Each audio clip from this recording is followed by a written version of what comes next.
बिस्मिल्लाहिर्रहमानिर्रहीम।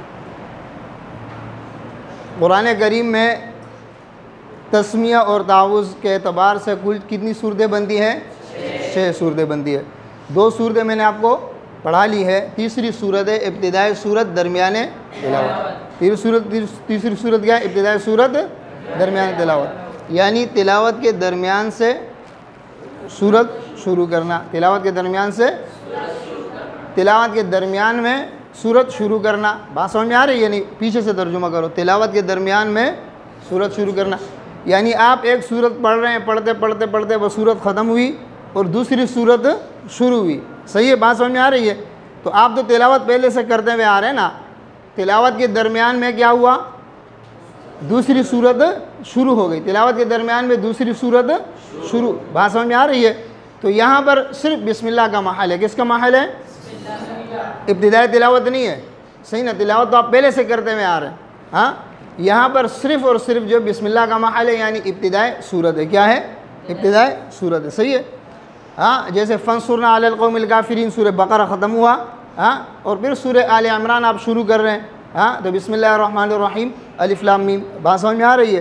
तो यहाँ पर बिस्मिल्लाह का महल है और औज़ु बिल्लाह का महल नहीं है। तो इसकी कुल कितनी सूरतें बनती हैं? 4 सूरतें बनती हैं। फसल कुल, यानी सूरत, पहली सूरत की आखिरी आयत बिस्मिल्लाह और दूसरी सूरत की पहली आयत, तीनों को अलग अलग पढ़ना। तीनों को वस्ल कुल, पहली सूरत की आखिरी आयत बिस्मिल्लाह और अगली सूरत की पहली आयत को एक साथ पढ़ना। सही है? फसल अव्वल वस्ल तानी, पहली सूरत की आखिरी आयत और बिस्मिल्लाह को अलग पढ़ना, बिस्मिल्लाह को अगली सूरत के साथ मिलाकर पढ़ना। सही है? फसल अव्वल वस्ल तानी, पहली सूरत को बिस्मिल्लाह के साथ, पहली सूरत की आखिरी आयत को बिस्मिल्लाह के साथ मिलाकर पढ़ना और बिस्मिल्लाह को आने वाली सूरत से अलग पढ़ना। बात समझ में आ रही है? किस तरह है? फसल कुल, यानी फंसुरना अलल कौमिल काफिरीन बिस्मिल्लाहिर्रहमानिर्रहीम अलिफ लाम मीम। बात समझ में आ रही है? अब पढ़ें।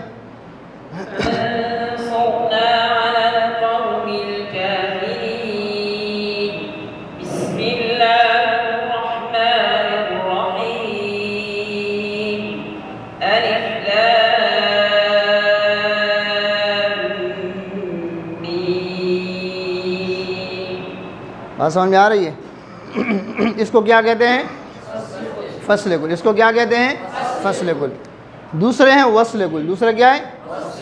यानी आखिरी पहली सूरत की आखिरी आयत बिस्मिल्लाह और आने वाली सूरत, तीनों को एक साथ पढ़ना। तीनों को एक साथ पढ़ना। फंसुरना अलल कौमिल काफिरीन बिस्मिल्लाहिर्रहमानिर्रहीम अलिफ लाम मीम। समझ में आ रहा है? आप पढ़ें।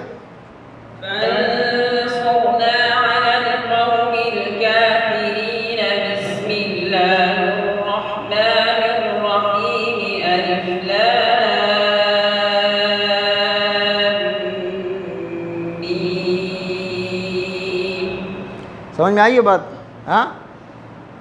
तीसरी सूरत है फसल अव्वल वस्ल सानी, यानी पहली सूरत की जो आखिरी आयत है उसको अलग पढ़ना है, वहाँ पे वक्फ कर देना है, बिस्मिल्लाह को आने वाली सूरत के साथ मिलाकर पढ़ना है। जैसे फंसुरना अलल कौमिल काफिरीन, यहाँ पर वक्फ किया बिस्मिल्लाहिर्रहमानिर्रहीम अलिफ लाम मीम। पढ़ें।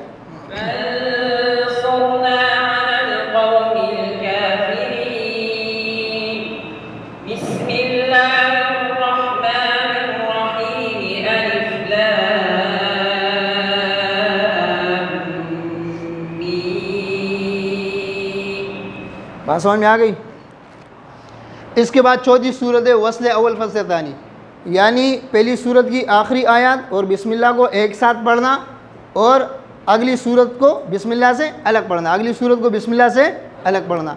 जैसे फंसुरना अलल कौमिल काफिरीन अऊज़ु बिल्लाहि मिनश शैतानिर रजीम, फिर उसके बाद नहीं, अऊज़ु बिल्लाहि नहीं, फंसुरना अलल कौमिल काफिरीन, फंसुरना अलल कौमिल काफिरीन बिस्मिल्लाहिर्रहमानिर्रहीम अलिफ लाम मीम। बात समझ में आ रही है? पढ़ें।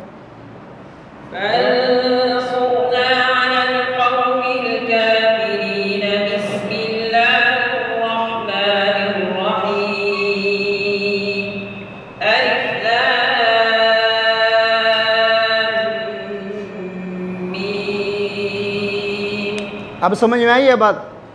अब इसके अंदर ये फ़स्ल कुल भी जायज़ है, वस्ल कुल भी जायज़ है, फ़स्ल अवल वस्ल तानी भी जायज़ है। ये चौथी सूरत जो ये जायज़ नहीं है, वस्ल अवल फ़स्ल तानी जायज़ नहीं है। ये क्यों जायज़ नहीं है? इस वजह से जायज़ नहीं है कि बिस्मिल्लाह का महल जो है वो इब्तिदाई सूरत है। क्या है? इब्तिदाई सूरत बिस्मिल्लाह का महल है, इंतहाई सूरत नहीं है। और यहाँ पर ये सूरत के आखिर में बिस्मिल्लाह मिल रही है और आने वाली सूरत जो है ना वो बिस्मिल्लाह से अलग हो रही है। इसका मतलब क्या है? इसका मतलब ये हो रहा है यहाँ से कि बिस्मिल्लाह का जो महल है वो सूरत का आखिर है, ना कि सूरत का शुरू है, जबकि ये गलत है। जबकि ये क्या है? गलत है। यानी बिस्मिल्लाह का महल क्या है? इब्तिदाई सूरत। क्या है? हाँ, सूरत का शुरू बिस्मिल्लाह का महल है, इंतहाई सूरत नहीं है। सही है? बात समझ में आ रही है? इसमें एक और बात आपको मैं समझाऊं, अलिफ लाम मीम, इसके पढ़ने के मैं आपको तरीक़े बताता हूँ। सही है ना? एक तो अलिफ लाम मीम का जो वक़्फ़ का तरीक़ा है वो आम है, जिस तरह आप लोग पढ़ते हो अलिफ लाम मीम वक़्फ़ करके फिर अल्लाहु ला इलाहा इल्ला हुवल हय्युल क़य्यूम, जिस तरह आप पढ़ते हैं। दो तरीक़े इसके मिलाने के हैं, दो तरीक़े इसके क्या हैं? वसल के। वो तरीक़े क्या हैं? आप इसको देखें।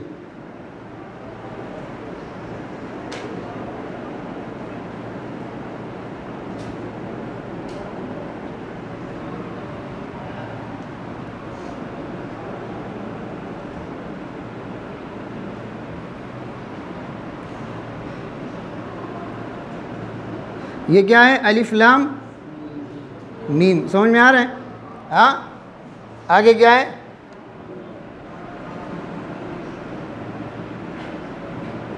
अल्लाहु ला इलाहा इल्ला हुवल हय्युल क़य्यूम। सही है?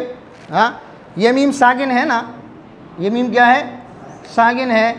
और यहाँ पर ये लफ्ज़ अल्लाह भी शुरू में क्या है? साकिन है। हमज़ा तो गिर जाते हैं ना, ये हमज़ा लफ्ज़ अल्लाह का हमज़ा क्या हो जाते हैं? वसली है, वसल में क्या हो जाते हैं? गिर जाते हैं। ये लाम भी साकिन है। ये दो साकिन जमा हुए ना, तो इन दो साकिनों के जमा होने की वजह से इस मीम को क्या करेंगे? ज़बर देंगे। क्या करेंगे? ज़बर देंगे। बात समझ में आ रही है? इस मीम को क्या करेंगे? ज़बर देंगे। तो ये क्या बना? मीम अल्लाह। क्या बना? मी। इधर इधर देखो, इधर मीम या ज़ेर मी, मीम लाम ज़बर क्या बना? समझ में आ रहे? मीम अल्लाह नहीं होगा, तशदीद नहीं होगा। तशदीद क्योंकि पहले साकिन था ना, ये मीम क्या था? साकिन था ना। साकिन के जगह इसको क्या आया? ज़बर आया। क्या आया? ज़बर आया। तशदीद तो नहीं आया ना। मीम मल्ला नहीं होगा, क्या होगा? मी मल्ला। बात समझ में आ रहे? अब इसके अंदर दो कायदे हैं। कितने कायदे हैं? इस मीम पर मद करना है और इस मीम पर मद नहीं करना है। बात समझ में आ रही है? तो दो जो है ना, क्या नाम है, इसमें दो सूरतें बनती हैं। कितनी सूरतें बनती हैं? यानी दो तरीक़े हैं। कितने तरीक़े हैं? दो तरीक़े। एक तरीक़ा ये है कि इस मी पर सिर्फ एक अलिफ मद करें। हाँ, एक तरीक़ा है कि इस मी पर क्या करें? एक अलिफ मद करें। मीम अल्लाह, अलिफ लाम, इसको मिलाकर पढ़ेंगे ना, अलिफ लाम। ये मिसाल के यहाँ इदगाम हुआ ना, क्या हुआ? इदगाम हुआ, तो ये क्या बना? लाम। सही है? सही है? तो इसमें फिर इधर लाम, इधर इस अलिफ पर मद करेंगे, इस मी पर मद नहीं करेंगे। एक तरीका ये है। आप पढ़ें, किस तरह पढ़ेंगे इसको? अलिफ लाम मीम अल्लाह। समझ में आया? दूसरा तरीका, इस मी पर भी मद करेंगे, इस मी पर भी मद करेंगे। पढ़ें आप। हाँ, इसी तरह पढ़ेंगे, लेकिन इस मीम को खींच कर पढ़ेंगे। मीम अल्लाह। सही है? अलिफ लाम मीम अल्लाह। समझ में आया? हाँ, एक तरीक़ा तो वही है जो वक्फ़ की सूरत में अलिफ लाम मीम अल्लाहु ला, वो तरीक़ा तो आसान है। मिलाने के दो तरीक़े। मिलाने के कितने तरीक़े हैं? दो तरीक़े।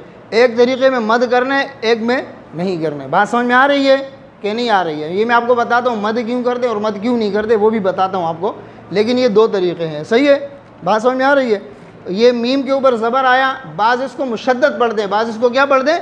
मुशद्दद पढ़ते हैं। वो सही नहीं है, मुशद्दद पढ़ना सही नहीं है। क्यों सही नहीं है? ये तो पहले से साकिन था, और साकिन के सुकून, उसका सुकून ख़त्म हो गया, ज़बर आया है। क्या आया है? ज़बर। तशदीद नहीं आया, तशदीद नहीं आया। सही है? अच्छा, अब जो इसके ऊपर मद नहीं करते हैं, वो मद इसलिए नहीं करते हैं, वो कहते हैं कि मीम का सुकून असली है। मीम का सुकून क्या है? असली है। हाँ, नहीं, वो कहते हैं कि मीम जो मद करते हैं वो कहते हैं कि मीम का सुकून असली है। मीम का सुकून क्या है? असली है, इस वजह से वो मद करते हैं। और जो मद नहीं करते हैं वो ये कहते हैं कि यहाँ पर ज़बर आ गया है, वो जो सुकून था, जिस सुकून की वजह से मद हो रहा था, जिस सबब की वजह से मद हो रहा था, यानी मद होने का सबब यहाँ पे सुकून था ना, वो सुकून ख़त्म हो गया तो मद भी ख़त्म हो गया। बात समझ में आ रही है? यानी जो मद नहीं करते हैं उनकी दलील क्या है कि सुकून ख़त्म हो गया, ज़बर आ गया है, सुकून ख़त्म हुआ, यानी सबब ख़त्म हो गया तो मद नहीं होगा। और जो मद करते हैं उनकी दलील क्या है कि सुकून जो है ना, क्या नाम है, वो असली है। सुकून क्या है? और ये ज़बर आर्जी है। ये ज़बर क्या है? ये फ़तहा आर्जी है और सुकून क्या है? असली है। उस असली के एतबार करते हुए मद करेंगे तो दोनों क्या है? सही है। दोनों क्या है? सही है। यानी यहाँ पे कसर होगा एक अलिफ की मकदार, या तूल होगा, या क्या होगा? तूल होगा।